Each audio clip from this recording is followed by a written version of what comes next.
Ndi Mtedza Times Sport kuchokera kuno ku TTV, program ya nkhani za masewero yomwe timakhala tikucheza ndi anthu osiyanasiyana kumvanso zambiri zimene akuchita masewero ambiri amanja, amiyendo, azigogodo, kaya tennis, squash ndi ena ambiri. Komanso timacheza ndi osewera eni ngakhalenso amene akuyendetsa masewero. Ineyo ndi coach player Peter Forte, alole akanakane komandwa Times Group. Program ya leo tili ndi president wa Netball Association of Malawi Vitumbiko Kudubuza. Atifotokozera chifukwa ine ndimadziwa kuti ndi Council Vitumbiko Kudubuza. Ndiye tikhale kumva zambiri kuchokera kwa mayiwa, ndikupempheni kuti tikhale limodzi.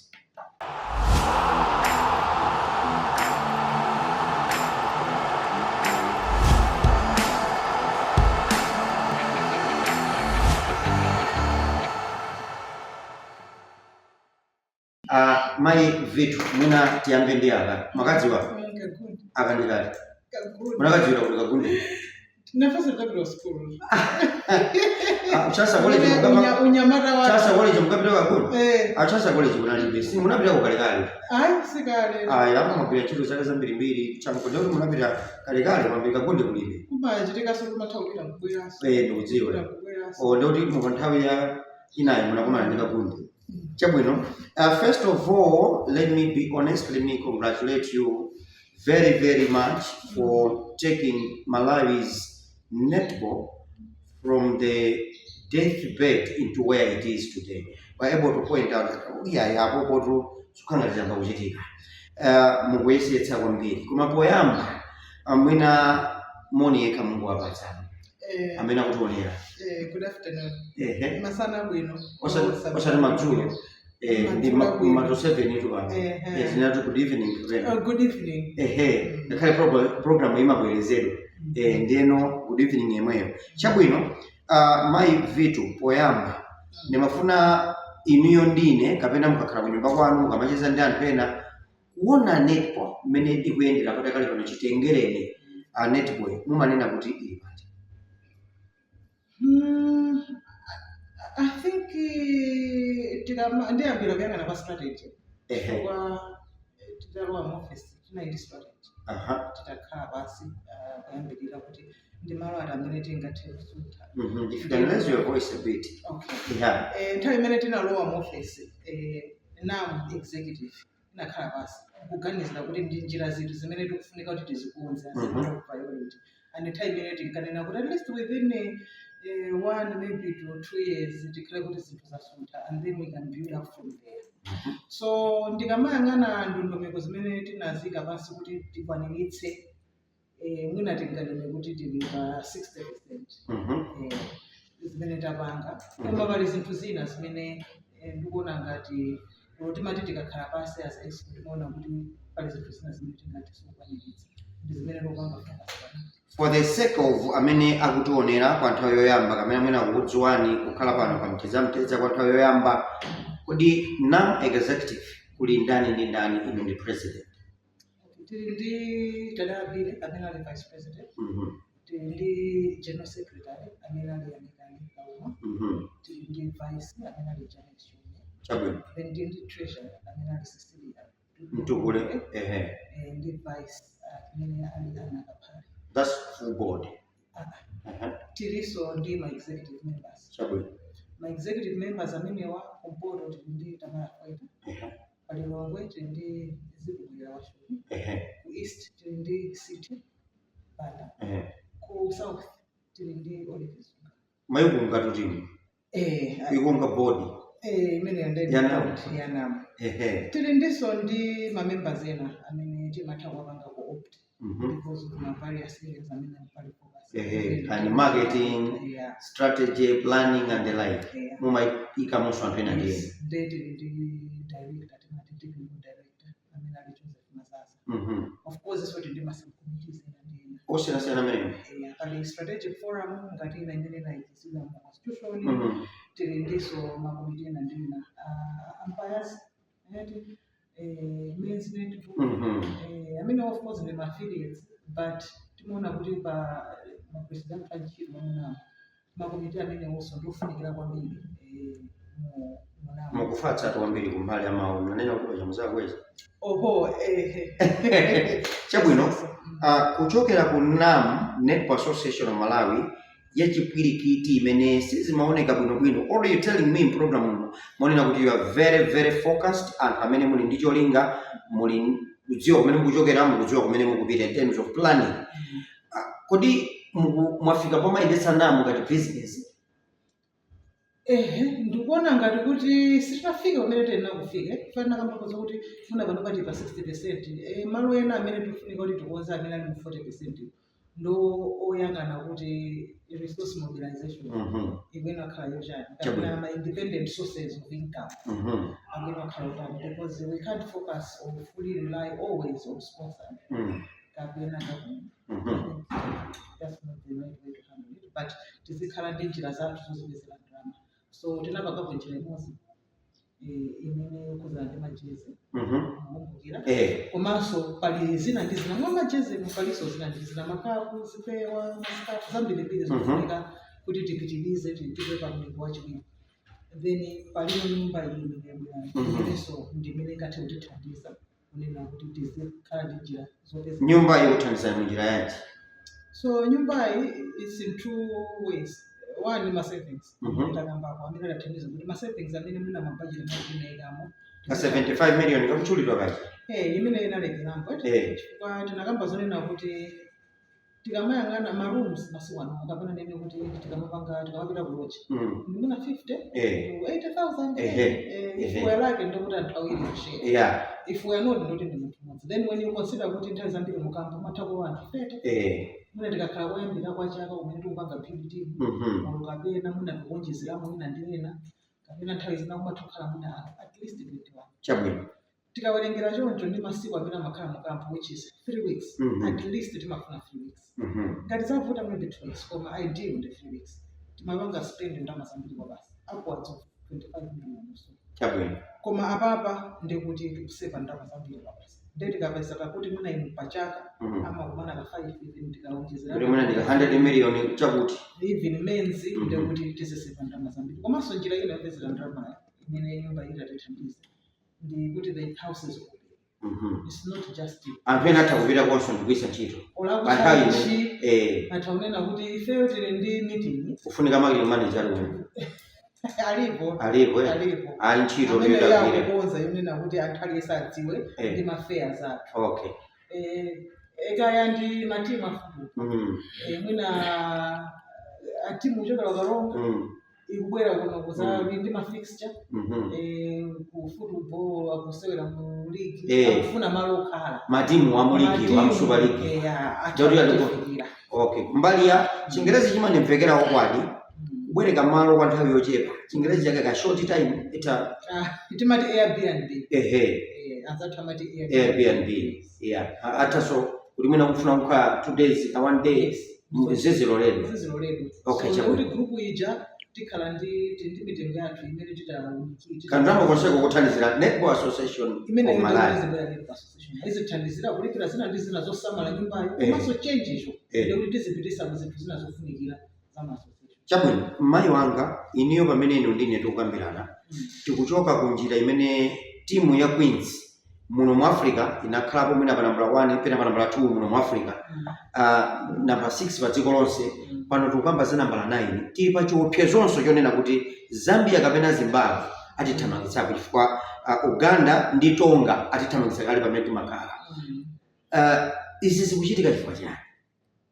So is I think ndinakamba kwa nthawi inayo kunena kuti zikuchitika chifukwa chonena kuti mwina mwake paka nthawi kena kake sitinali ndi pathway yabwino yonena kuti atsikana wawa akamazapezeka kuti ma experience players akumaliza career yawo mulondoloza wabwino kuti tikamachoka pano tikupita kuti ndondomeko ya kukonzekera kuti succession plan chifuna tipite kuchichewa tumveka bwino Chingerezi chonde chikuphwekeratu kuti nene koma chichewa kuti kodi takonzeka bwanji kuti pamene awo akukula pakubwera kuti sitapange muthawi yake so ndapezeka kuti atsikana jamwina akusiya panalibe atsikana eno kuti abwere nthawi yomweyo chifukwaso ivi atsikana amene akwena kubwera akwena kukhazikisidwa ndipo akwena kumadziwidwa ndikumapangidwa folo kumapanganso train kuti azidziwa kuti awawa akukhala tikuwapasa experience yokwanira. So nthawi imeneyo ndikuona ngati focus because atsikana wanalipo koma focus yoti akhale ndi experience yabwino kuti azitha kuzatenga malo amaplayers ena akamachoka focus zinativuta. So you find kunena kuti upeze player okuti akafike pampando nena kuti akasewere national team akufuneka experience yambiri and it's not something that can happen overnight. You need some time, 5-7 years. Mwina 2 or 3. Yes. Are you double sure? Very sure. Pamafunika kuti at least 3 years mtu uja kutani akupangidwa prepare kuti azasewera at senior level. Okay. So how about kufika pa top level? Zaka zinga? Okay, playing life. Yes. It depends. 5 yeah, kuti wapsha. Teta kutuma kuti kasole ndi Uganda, kasole ndi Scotland, at least 5-6 years. Yes. Okay. So it also depends kuti munthu afika national team at what level. Because pale na mafika panopatire ndi mwana wokuti akufika ali 21 kufika national team. It means that amene tisera internet. Chabwino. Palwina akufika mwina ali 26 or 27. Ndio amene window ya tuliyo chipo whatever window or whatever age they arrive into the senior team. Tukufunika kuti akamafika uko ukuso pala tena kamene tukambo wakanga kupinda. Chake munaona under 23 kupita kuti. Because we are preparing them, intensifying experience yao. And some of them are already finding their way into this team, which is a good thing. Our also under 19. I mean, so pathway manager and you Mona masula agalu pakatipa kulowa mchire kuti agalu gwirani gwabe gwirani nyama tufuna tijere nyama pamodzi pano. Ndikuthandiza kuti masakasaka osewera amene angaphunzitsike achichepere zaka za 14, 15, 16, 17 kandi 18 kuti atha kuphunzitsika komanso akhale asungwana amisinkhu italitali. Kuti program manager ili bati yafera mazira? Program manager yo sinafire mazira. Mbuna ndingopereka update yonena kuti last year jatita yenda tinapeza tsika nabili over 300. Over 300? Yes. Chabwino. So antana bida malo muja anakabwera tsika naje kwayeza mahayeti kutenga age yawo anapeza 300. Chabwino. So stage imene na stage yoyambirira. Stage yachiwiri ndi pamene tili. Stage yachiwiri imene imafunika kuti anthu 300 aja tabwerese pamanga pamodzi. Tabweresa pamanga pamodzi tayezeso hayeti chabwino bwino ose pamodzi yachiwiriyo asewere kachiwiri asewere mpira tuone kuti akuperewera pati kapena potential ilimo mulime kapena mulime are they trainable or not? Yes. Chabwino. So 300 aja akabwera pamodzi then tisafe titengepo kati 100 chabwino 120 titenga ndi 120 aja kena kuti atirisa ku third stage panopa tili pa second phase. Pa second phase imenewa pa 316 tinaitana ana 96 kuti abwere phase yoyamba meaning kuti kwasala 225 okuti abwerera kuitana pamene tili pano tinangotenga group limodzi.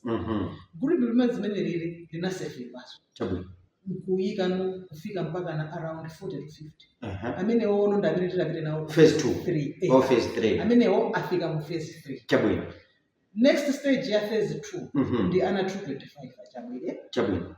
Process imene ichitikeso tikasefaso titengana aja nkukapanga meeting into phase 3 kumakhala adi 50 amene tapeza kale aja zimenezo it can only happen in maholiday. Chabwino. Ana akatsikira which is 3 times a year.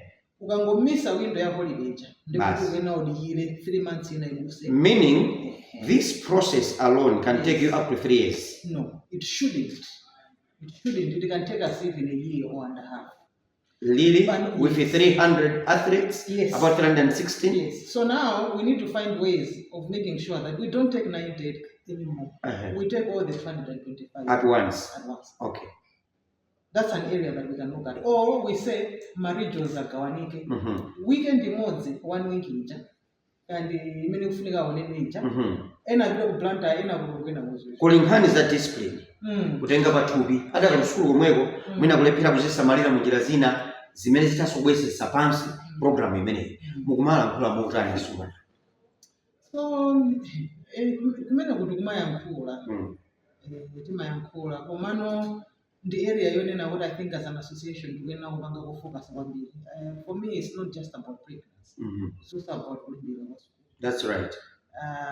And tikufuna kuti one of my strategic intents athu chaka chino was kuti tipange kufocus za kufunikira kwa school komanso kufunikira kudzisunga, which are life skills. Ndinu lawyer by profession. Mukugwiritsa ntchito bwanji maphunziro anu ndi ukadaulo wanu kuti masewero awa afike patali malawi ampira wamanja?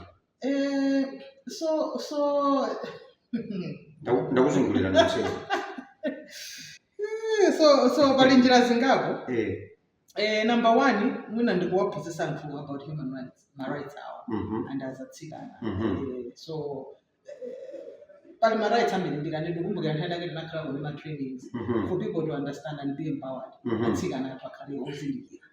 Njira zina mwina zimene timagwiritsa ntchito sine ndekha amene ndimatendiso legal advice. Okay. Amene yonso timathandizana naye kunena kuti ma-contract amene kuna tikulowawa azikhala abwino, ma-policies amene tikukhala nawo azikhala otsatiza malamulo a Malawi kuno komanso opanga protect kapena safeguard atsikana athu. Ndili pamenepo nkhani za safeguarding issues mbuyo muzimamveka ine ndibe mboni koma kumveka zimamveka kuti azibambo ena masambira momwemo ndithu kumasambira abambo bwera kusambira menemo kusambira kani zosambira abambo osewera masewero athu ampira wamanjawo mwaika zotchinga zotani zimene ziteretu kapena fungo limene lisamamveke kuneti?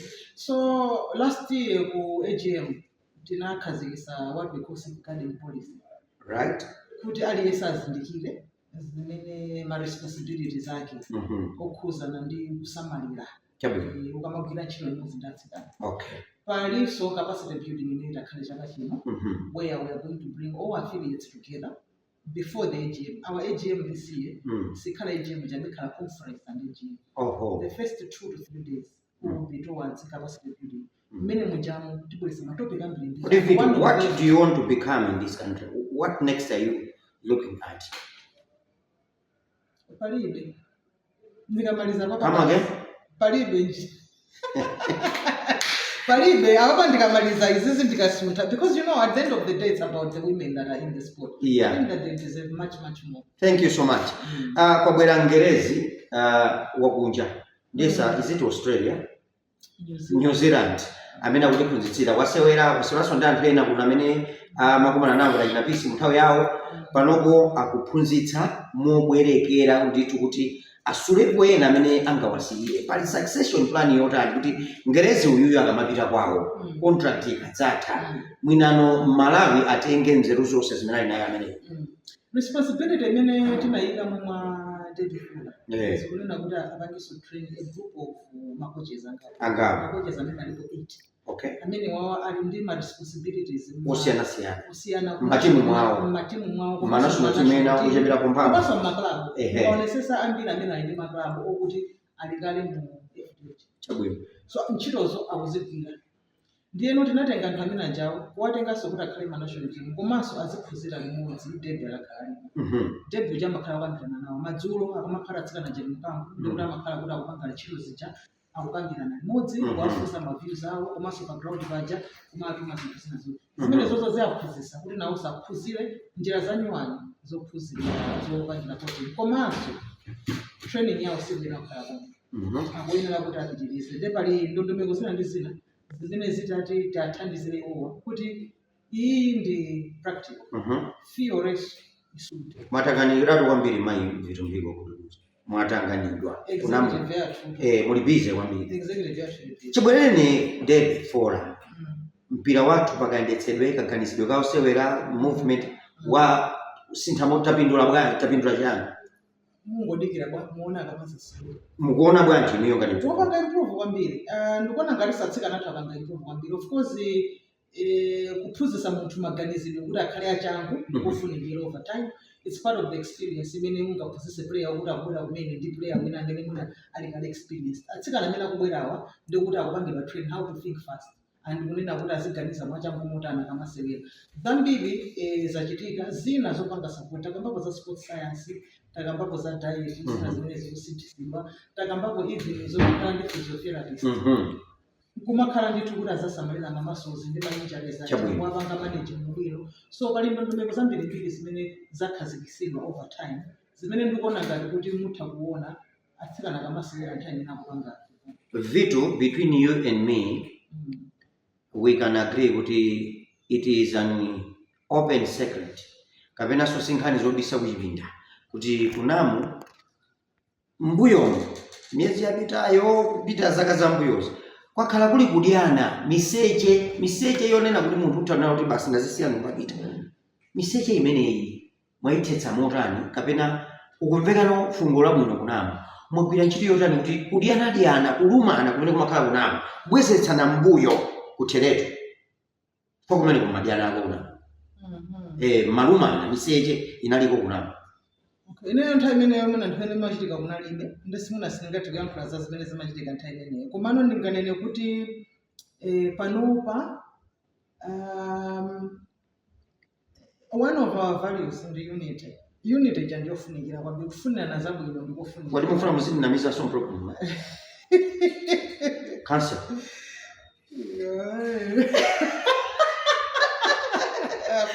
inu munanyanyala pakati pamafuna kudzisiya nthawi imene South Africa idabwera ayi vitu aneneratu kuti tournament ikangotha basi akutula pansi udindo akachite zina ali ntchito ali ndi zimene amachita nakhulupirira zimene sufu wopanda moto sufu kapopanda moto anyway let's not concentrate on the negative side komano positively timu ikupita ku Scotland ku Commonwealth Games yakonzeka mora timu ikukonzeka bwino komanso idakali pali ndondomeko ziwiri zimene zatsala number 1 campaign ina yamba July imene is the final campaign all right we are hoping to have my friendlies in Zimbabwe khala ku samatera miniwo pakati panali ndi ma Kings zimene zonse zinaenda bwino pakachoka pamenepo the Queens will camp in Manchester akasewera ndi New Zealand England komanso England men's so zimenezo zichitikanso kunena kuti tione kuti mukuoneka motani aseweraso ndi matimu ena afike ngati sakuakwisa ndi Wales and Northern Ireland before they actually go into the game. Finally, and my final question, Vitu, timu ya Queens maipatsa zaka zingati kuti tibwerere pa nambala 1 mu Africa kapena pa nambala 2 mu Africa kapena pa nambala 3 mu Africa tili ku nambala 9 zikuchititsa manyazi kwambiri pa dziko lonse namba 9 pa dziko lonse muno mu Africa ndio kuti chama nambala 4 chifukwa ndio kuti Uganda lutsogolo kwathu South Africa lutsogolo kwathu ndio kuti ku 3-4 maka 4 in Africa as we speak sizikuoneka bwino pali time frame imene mayika kuti kufika 2030 kapena 2032 2035 tikhalitere tikakwaniritsa kusewera kwambiri ndi matimu akuluakulu amene ali kutsogolo kwathu komanso kwa Kenya means kuti tikena mabwitsa mbiri tikakwaniritsanso kuti tisewere ma international matches ambiri kuchitanso bwino ndi kuti we can improve our ranking in 2 years. Thank you so much. Do you have any question in this program? You're because on the phone, sir. Before we finally wind up the program. All right. Favorite player one nani kuno mmoja? Team imene wanova from national team kaya club, just one favorite player. Kaya 2 favorite players, no problem. Ndambiri twa ndini ma players ambiri. Ambiri agati ndani nina. I would say kunena kuti all the players I'm in a national team, including under 23, including the King. Are you trying to be a mother, a good mother? They are my children. I know they are your children. They're all your children. There must be some favorite players. Gamuka kama panga zake. Haideni mafako kama kwambiri. Sutena mudana nao. You're only being honest. As a mom, I can't have favorites. They're all my kids. Any special players? All of them are special. Very special. Any unique players? I love the young ones. Thank you so much. Vitu Mbiko Mkudubuza kumalizanso program ya Mtedza Time Sport kuchokera kuno ku TTV mumakhala ndine Nkunzu masomo wa program uyi Peter Forte ndikupera kuti program ngati mwayikonda muzakhala pomwepo sabata mawa pamene tidzabwerenso ndi program ina yotsatira. Bye bye, keep watching the rest of the programs.